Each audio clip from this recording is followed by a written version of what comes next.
اعوذ باللہ من الشیطان الرجیم بسم اللہ الرحمن الرحیم۔ السلام علیکم، very warm welcome to M K M channel 5 class. آج ہم اردو کا جائزہ نمبر 4 جو ہے وہ کمپلیٹ کریں گے۔ اس میں کوشچن دیکھ لیجئے، آلودگی کی 3 اقسام کے نام بتائیں اور ان کی روک تھام کے لیے 2 تجاویز دیں۔ آلودگی کی 3 اقسام ہیں۔ سب سے پہلی آلودگی کی اقسام ہے فضائی آلودگی، یعنی ہوا میں آلودگی کا موجود ہونا۔ فضائی آلودگی کی روک تھام کے لیے درج ذیل اقدامات کیے جا سکتے ہیں: ربڑ، پلاسٹک کی بنی اشیاء کو مت جلائیں، کوئلے کا استعمال کم سے کم کریں، دھواں چھوڑتی گاڑیوں کی مرمت ضرور کروائیں اور پھر انہیں جو ہے وہ سڑک پہ استعمال کے لیے لے کے آئیں۔ دوسری قسم ہے جی آبی آلودگی، یعنی پانی میں جو آلودگی پائی جاتی ہے۔ اس کے لیے کیا اقدامات ہیں؟ کارخانوں اور گھروں کا گندا پانی دریاؤں، جھیلوں اور ندی نالوں میں مت چھوڑیں۔ کوڑا کرکٹ پانی کے ذخائر میں مت پھینکیں۔ اس کے علاوہ جی فصلوں میں کیمیائی کھادوں اور کیڑے مار ادویات کا استعمال کم سے کم کریں، کیونکہ جب بارش ہوتی ہے تو یہ کیمیائی کھادیں جو ہیں اور ادویات جو ہیں یہ بہہ کر جو ہے وہ پانی میں شامل ہو جاتی ہیں، جو پانی کے ذخائر ہیں، ندی نالے اور تالاب وغیرہ۔ زمینی آلودگی کی روک تھام کے لیے کیا کریں جی؟ جگہ جگہ تھوکیں مت، جگہ جگہ کوڑا کرکٹ مت پھینکیں، اور پھر اس کے بعد ہے فصلوں میں کیمیائی کھادوں اور کیڑے مار ادویات کا استعمال کم سے کم کریں۔ یہ وقتی طور پہ تو زمین کو زرخیز بنا دیتی ہیں یہ چیزیں، کیمیائی کھادیں، اور زمین جو ہے وہ بہت اچھی پیداوار دینے لگ جاتی ہے، اور لیکن کچھ سالوں کے بعد جو ہے وہ زمین بنجر ہونا شروع ہو جاتی ہے۔ تو یہ زمینی آلودگی میں جو ہے وہ کاؤنٹ ہوتا ہے۔ دی ہوئی کہانی کا انجام خود بتائیں اور کہانی مکمل کر کے سنائیں۔ ہم نے کہانی کا عنوان رکھا ہے جی نایاب انسان۔ احمد اور دانیال شام کو پارک میں کھیلنے جاتے ہیں۔ وہاں ان کے دوست اسامہ، سبحان اور طلحہ وغیرہ بھی ان کے ساتھ کھیل میں شریک ہو جاتے ہیں۔ سب دوست خوب لطف اٹھاتے ہیں۔ لڑکیاں اکثر جھولے جھولتی ہیں اور لڑکے کرکٹ یا فٹ بال کھیلتے ہیں۔ پچھلے 2 دن سے پارک میں ایک لڑکا آہستہ آہستہ چلتے ہوئے بینچ پر آ بیٹھا۔ اچھا، اس کے بعد کیا ہوا؟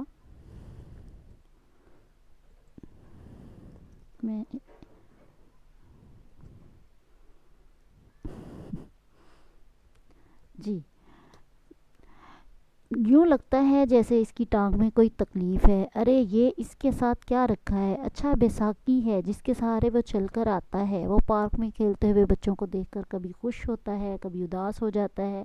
وہ ان کے ساتھ کھیل میں شریک نہیں ہو سکتا۔ احمد اور اس کے دوستوں نے اسے اپنے ساتھ کھلانے کا سوچا، اور اگلے روز احمد اور اس کے دوستوں نے اسے فٹ بال کے کھیل کے اصول بتائے اور ایک سیٹی لا کر اسے دی، اور اسے کہا کہ آج سے تم ہمارے کھیل میں ریفری بنو گے، اور جب بھی کسی ٹیم کا کھلاڑی فاؤل پلے کرے گا، یعنی کوئی غلطی کرے گا یا اصول کے خلاف کھیلے گا، تو تم سیٹی بجا کر کھیل رکوا دینا، اور اس کھلاڑی کو جس نے یہ غلطی کی ہوگی اسے میدان سے باہر جانے کا کہنا۔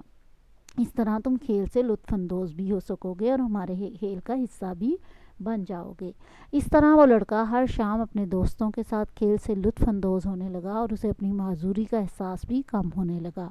اخلاقی سبق اس میں کیا ہے جی؟ معذور انسان بھی موتیوں کی طرح نایاب ہوتے ہیں، اور وہ بھی معاشرے میں دوسرے انسانوں کی طرح اہم کردار اپنا ادا کر سکتے ہیں۔ دی گئی عبارت کو پڑھیں اور درج ذیل سوالات کے جوابات دیں۔ عبارت جو ہے وہ آپ کی بک میں دے دی گئی ہے، میں یہاں کویسچن آنسر ڈسکس کر رہی ہوں۔ حمزان نے اپنا کون سا وعدہ پورا نہ کیا؟ حمزان نے مسلمانوں کو جزیہ دینے کا وعدہ تو کیا، لیکن اس نے وعدہ پورا نہ کیا۔ اچھا جزیہ، یہاں چھوٹا سا بچوں کو تھوڑی سی ڈیفینیشن بتاتے چلیں کہ جزیہ ہے کیا۔ جزیہ جی جب مسلمان کسی علاقے کو فتح کر لیتے تھے، ٹھیک ہے، تو اس کے بعد وہ اس کے اندرونی معاملات میں دخل نہیں دیتے تھے، ان کے مذہب میں دخل نہیں ہوتا تھا، ان کی پولیٹکس میں ان کا کوئی دخل نہیں ہوتا تھا، وہ جیسے چلتا ہوتا تھا چلنے دیا جاتا تھا۔ ہاں، اس کے بدلے انہیں یہ آفر کیا جاتا تھا کہ آپ کی سرحدوں کی حفاظت مسلمانوں کی ذمہ داری ہے، ٹھیک ہے جی، آپ اگر اسلام قبول نہیں کرنا چاہتے تو کوئی زبردستی نہیں ہے، ہم آپ کی سرحدوں پر جو ہے وہ پوری حفاظت رکھیں گے، آپ اس کے بدلے میں ہمیں جزیہ دیں گے. ٹھیک ہے جی. یعنی کسی کے مذہبی معاملات کو ہم ہٹ نہیں کرتے تھے اور ان کے سیاسی معاملات کو ہم ہٹ نہیں کرتے تھے. بس یہ آفر کی جاتی تھی کہ اگر اسلام قبول کر لیں تو وہ اسلامی سلطنت کا حصہ ہیں اور وہ اسلام کے نفاذ یا اسلام کے اصولوں کے مطابق وہاں سارا نظام چلے گا. اگر وہ اسلام قبول نہیں کرتے تو پھر ہم کیا کہتے ہیں کہ ہمیں جزیہ جو ہے آپ وہ لوگ دیں. سرحدوں کی حفاظت مسلمانوں کی ذمہ داری میں وہ شامل ہو جاتی ہے. اچھا جی. وہ جزیہ یعنی کچھ مال جو قومی خزانہ ہے اس میں سے کچھ حصہ جو ہے وہ سالانہ جو ہے وہ آپ کو اسلامی حکومت کو دینا ہوگا. اگر آپ کی علاقے کے لوگ مسلمان نہیں ہونا چاہتے تو اٹس اوکے. اچھا جی. اس پیراگراف میں کس ملک کا ذکر کیا گیا ہے؟ اس پیراگراف میں ملک ایران کا ذکر کیا گیا ہے. اسلامی فوج کے کمانڈر کون تھے؟ اسلامی فوج کے کمانڈر حضرت ابو موسیٰ اشعری رضی اللہ تعالیٰ عنہ تھے. ہرمزان نے اپنی کون سی شرط منوائی؟ ہرمزان نے یہ شرط منوائی کہ اسے ہتھیار ڈالنے یعنی جنگ میں ہار مان لینے کے بعد حضرت عمر رضی اللہ تعالیٰ عنہ کے پاس بھیج دیا جائے. حروف استجاب، تعسف اور ندا کی دو مثالیں دیں. حروف استجاب، جب ہم کسی سے کوئی کویسچن پوچھتے ہیں تو ہم استعمال کرتے ہیں کیا، کب، کون، کس لیے، کس نے، کہاں. اچھا. حروف تعسف، جب ہم افسوس کا اظہار کرتے ہیں ہائے ہائے، اوہو، اف خدایا. ٹھیک ہے جی. اور حروف ندا، جب ہم کسی کو مخاطب کرتے ہیں تو آواز دیتے ہیں اے، ارے، او، ابے. ٹھیک ہے. یہ حروف ندا ہیں. حروف عطف واو اور. ٹھیک ہے. واو اور ہم نے اور کا استعمال کرنا ہے. دو ہیں یہاں پہ. تو سب سے پہلے دیکھیے جی، ہم نے ساتھ ہی ان الفاظ بنانے ہیں، الفاظ کے ساتھ ان کے جملے بنانے ہیں. حروف عطف کو میں واو کا استعمال کرتے ہوئے ہم نے کچھ یہاں بنائے ہیں، وہ پہلے دیکھ لیتے ہیں، پھر اور کے ساتھ بھی دیکھیں گے. زندگی میں نشیب و فراز تو آتے ہیں. اچھا جی. عوام میں غم و غصہ کی لہر دوڑ گئی. یوم آزادی جوش و خروش سے منایا گیا. اب اس میں حروف عطف کیا ہے؟ واو کا یوز کیا ہے ہم نے. جوش و خروش لفظ ہے اور آگے اس کا جملے بنائے ہیں. نماز عید مذہبی عقیدت و احترام کے ساتھ منائی گئی. شمس و قمر اپنے مدار پر گردش کر رہے ہیں. علی ایک عابد و زاہد انسان ہے. اب ہم اور کا استعمال کریں گے. علی اور ہنا بازار گئے. دن اور رات اپنے وقت پر آتے جاتے رہتے ہیں. زمین اور آسمان اللہ تعالیٰ نے پیدا کیے. نیکی اور بدی کی جنگ تا قیامت جاری رہے گی. قرآن سچ اور جھوٹ میں فرق کرنے والی کتاب ہے، اس لیے ہم قرآن کا ایک نام فرقان الحمید بھی ہے. فرقان بھی اس کو کہا جاتا ہے.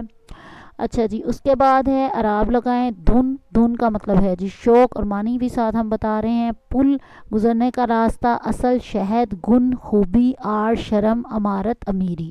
حروف استفہام لکھ کر جملے مکمل کریں. استفہام ابھی ہم نے پیچھے پڑھا. حروف استفہامیہ یعنی سوال جس میں پوچھا جائے وہ الفاظ جو ہیں وہ حروف استفہام کہلائیں گے. میرا قلم کہاں ہے؟ آپ کیا چاہتے ہیں؟ یہ دراز کیسے کھلے گا؟ یہ کس کی چادر ہے؟ بادشاہی مسجد کہاں واقع ہے؟ دروازے پر کون ہے؟ حروف شرط و جزا کا استعمال کرتے ہوئے جملے مکمل کریں. جیسی کرنی ویسی پڑھنی. یہاں پہ جو ہے وہ شرط کیا ہے؟ جیسا آپ کریں گے. جزا کیا ہے؟ ویسا ہی آپ کو ملے گا. ٹھیک ہے نا. جب آپ آئیں گے تب میں کھانا کھاؤں گی. جیسا بو گے ویسا کاٹو گے.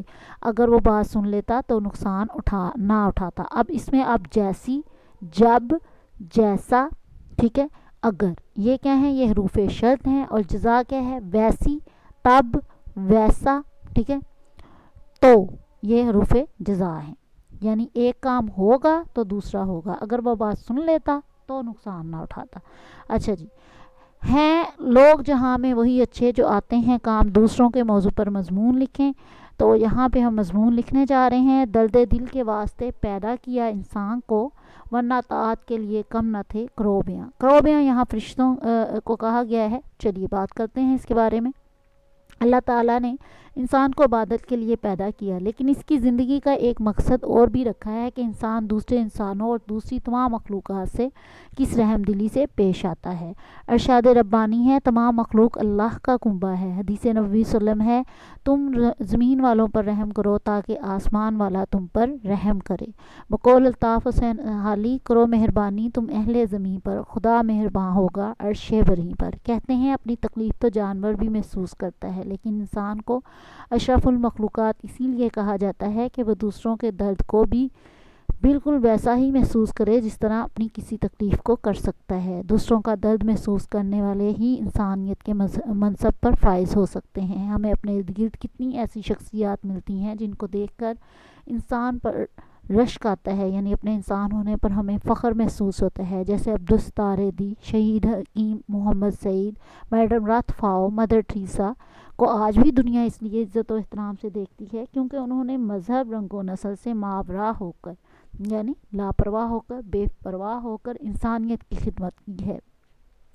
یعنی انہوں نے خدمت کرتے ہوئے انسان کی نسل، مذہب، رنگ کا نہیں خیال رکھا، بس ایک انسانیت کی خدمت کی خاطر وہ لگے رہے اپنے میدان میں اور انسانوں کی خدمت کرتے رہے۔